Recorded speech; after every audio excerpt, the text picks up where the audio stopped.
The Flash, Season 3, Episode 7, Killer Frost.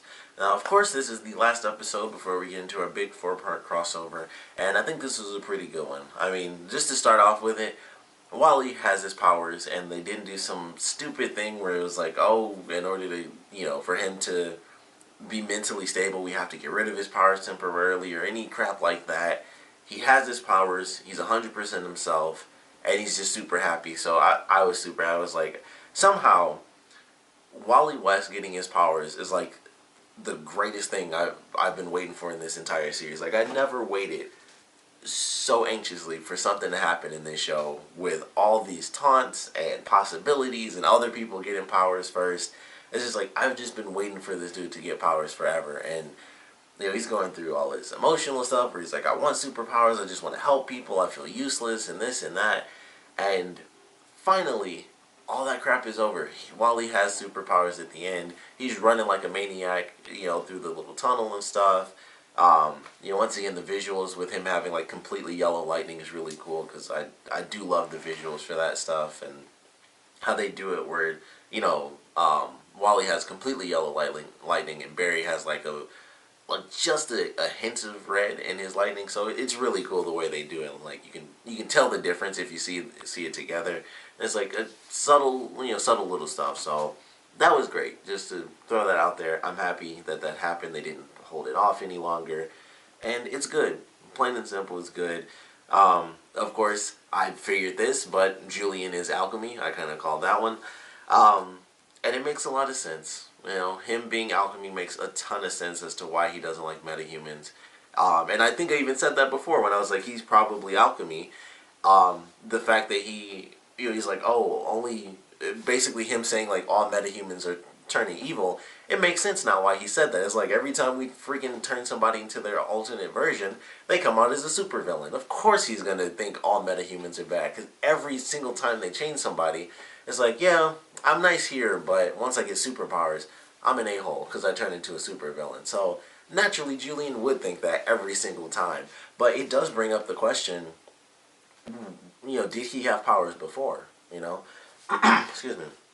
Because him being able to give people powers was one thing, and I think I mentioned that before as well. Like, maybe he could give people powers, but for whatever reason, he's not able to give himself his own powers. And who knows? Like, there are a million different questions. Like, it's possible that he was alchemy in Flashpoint, and it's possible that he didn't even exist in Flashpoint, but maybe Savitar did, which, once again, him being a speedster, that was something that I mentioned. Was like, so I figured somebody had to be a speedster, because it's like, alright, otherwise none of these characters would know that there's an alternate timeline. Only someone who was in the Speed Force and, was like within the Speed Force as time was manipulated would be able to tell, like, things are different now, just like Savitar, which we got to see quite a bit of Savitar. That was definitely cool. We also find out that Savitar isn't as fast as I was thinking. I was like, oh, Savitar isn't just, moving so fast, he's moving at the speed of light. Or maybe he is, because Barry even says, like, it was almost like they were teleporting, pretty much. So, Savitar is supposed to be the Hindu god of motion, as HR put it. So, there's still a couple questions there. It's like, is he moving super fast? Clearly he is just straight up invisible as well, so I don't know if that has anything to do with speed as well, where he's, like, vibrating so quickly. Like, we typically see people moving around, but he's moving so freaking fast, he's just invisible, almost. Like, he can, his molecules move so quickly, you can see through them. Not just he can move through things, but you can see through him, unless you're a speedster, I guess. But I thought it was interesting, because, like I mentioned before, I thought he was just moving so fast, that's why no one could see him. But in this episode, they show he is invisible. Like, he's there, but he's invisible, so I don't know, I thought that was interesting. And I guess he wouldn't be moving that fast, because otherwise he wouldn't have been able to be frozen. And, like when Joe shot him in the beginning, the bullets wouldn't have ricocheted off. If he was moving so fast he's invisible, the bullets would have gone right through him. He'd be literally incorporeal, except for, to other speedsters. So, I guess that's not the case. I guess he's just invisible, but he is also insanely fast, as we saw in that opening sequence, which I thought was pretty cool. Super CG, of course, but it had to be. But I like that, and I think honestly that was probably my favorite scene of Savitar because when they do like the close-up stuff, it's like, oh, it's just really CG, and it makes sense because he's glowing. That would take a bunch of money to make a full suit that glows like that. But during the scene where it's all CG and he's just like running, and just that opening sequence, that I loved. I was like, they're just running through, and it seemed like he was running through the Speed Force based on what I saw. I was like, this looks like the Speed Force. And it was clear he wasn't jumping through time because they showed the radar, with Flash, and the Flash symbol was like all over the map, like all at once. And it's like, that's not possible. That's how fast Savitar is. So of course he's, somehow it's entertaining to me. I don't know why. And like I mentioned it before, was like the fact that he's so quantifiably faster than anyone we've seen. Even though it's another speedster, it still makes it entertaining. I was like, at least there's some new element to it. It's not like, oh, I can work up to be as fast as this guy. Savitar is like blowing through, space and time instantaneously. It seems like it's Barry even said, like, even to me, it felt like we weren't even moving, and we would end up in another place. Like, that's how fast Savitar can move. So I thought that was great. I was like, at least it's on a whole different level. It's not like, oh, this person's a little bit faster or something. Savitar isn't even on the same planet of speed as Barry is on. It's like, it's just a different world. So I'm happy that that's how it is, at least at this point. Like, obviously something has to happen for Barry to be able to take this character out. So we'll just have to see how that plays out. But I was happy to see that the character was so insanely, tough to defeat. We still don't know who this person is, except that they are the one in control. We find out that Julian/Alchemy is just another acolyte, like all those other people are. Like, he's actually not the one in control.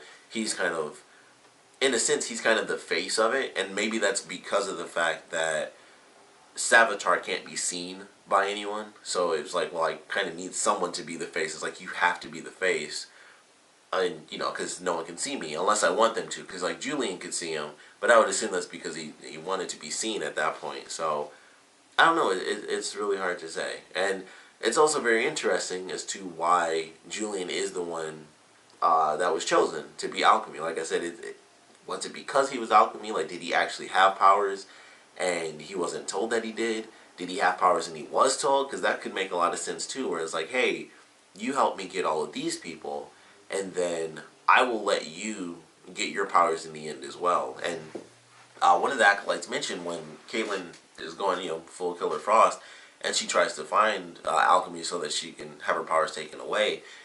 The guy mentions Savitar has a plan for her because he's shown them the future where she's like super powerful and stuff. So I was super happy when I heard that. I was like, okay, that's exciting, because I didn't think that Caitlin being Killer Frost would coincide with our main villain. I just thought, hey, it's Caitlin is Killer Frost. That's big in its own right. I just thought that would just be its own story. Main villain would be its own story. And when she tries to she tracks down the guy, the acolyte, and he's like, oh, he has plans for you. I was like, that's exciting. I don't know if that's gonna play out, because of course the point of these plans is to have Caitlin go full Killer Frost. But I don't know. I was excited when I heard that. I was like, all right, that just like elevated her turning into Killer Frost, and I almost want to see it now because it's like, what is this big plan? We still don't know what Savitar is like preparing the world for. Like, he's just turning people into metahumans.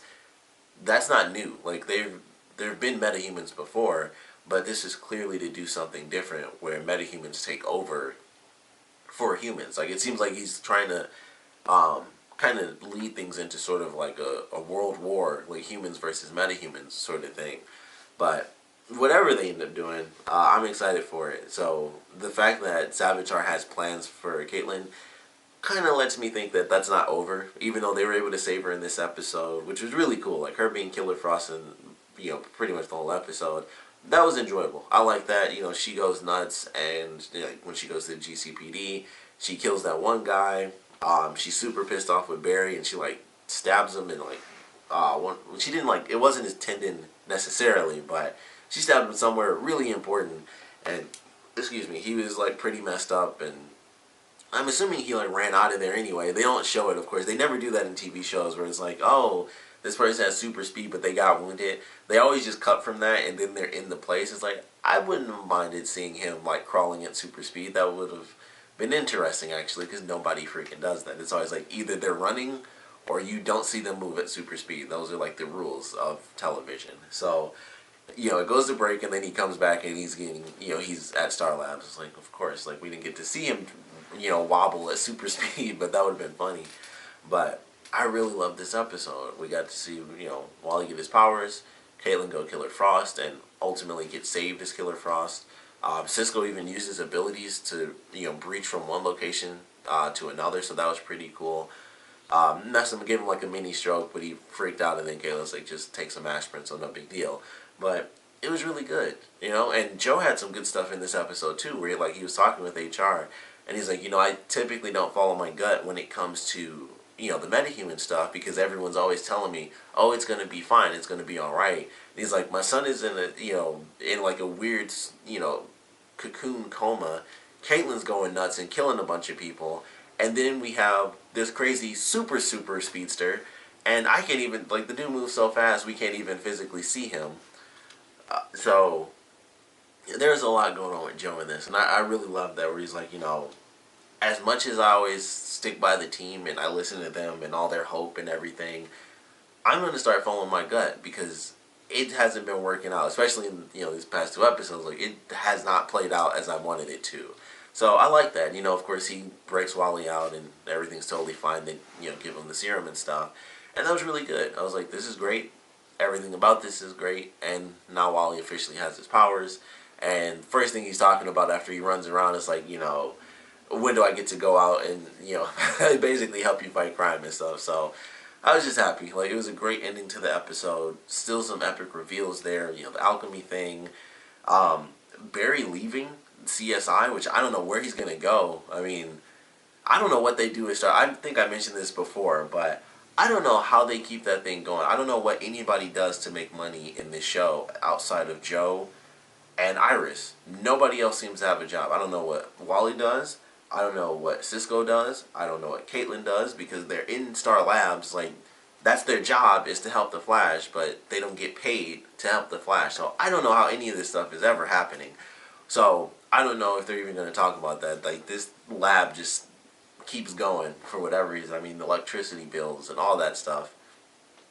It just happens. It just works. So I don't know what they're going to do with Barry now that he's gone, from the CSI. But that was a great scene. He's packing his stuff up, and they have him look up at the ceiling and everything like that. And I thought that was pretty cool. So it's an end of an era. It was really interesting. It was a bittersweet little moment where he does that to, of course, keep Caitlin safe. And I don't know where they're headed. I don't know where they're headed at all with this, but I'm definitely excited to see what they do with Barry now that he's not a part of the CSI. That'll also make it a bit more difficult for him to get certain clues and stuff, because there's no one else that's CSI. It was just him. And Joe is, with him being a detective, he's not taking samples of stuff that, he can get back. So either he'll have to start doing that, or Barry's going to start showing up his Flash a lot at some of these crime scenes. Like, hey, I can take a look at this, and he's going to have to do it that way. So maybe that's what we'll see. Maybe he won't do that, and he'll just run past every crime scene and just steal something. But there's going to have to be some way where he still gets those clues, because that's I don't know, throughout the whole series, that's probably been 30% of their missions have been yeah, I got this clue from this thing, and that's how we found him. So I don't know what they're going to do with that. Now that he's no longer part of CSI, he's not allowed to be on these crime scenes. I'm curious how they're going to, kind of change that up. So I'm actually really excited to see what his next step is going to be, and just where they take his character. But this is a really good episode. Of course, definitely want to know what you guys thought about it. So please comment below. Let me know your favorite parts, your least favorite parts.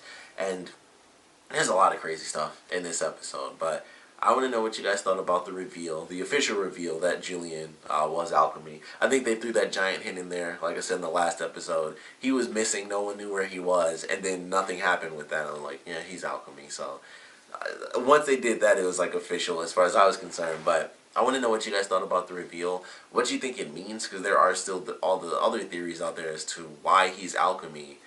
you know, if he had powers in Flashpoint, if he didn't, if he's being lied to by Savitar, maybe that he did have powers, and you know that's why. Because they had the whole thing where it's like, oh, he's just mad because he doesn't have powers, and he just assumes all metahumans are evil. And like I said, now it makes a bunch of sense why he feels that way. It's like every time we turn somebody, they want to kill everybody else, like a bunch of idiots. So there's definitely some mental stuff going on there, but I want to know your theories about it, and of course what you guys thought about the episode in general, so please comment below, let me know, and thanks for watching.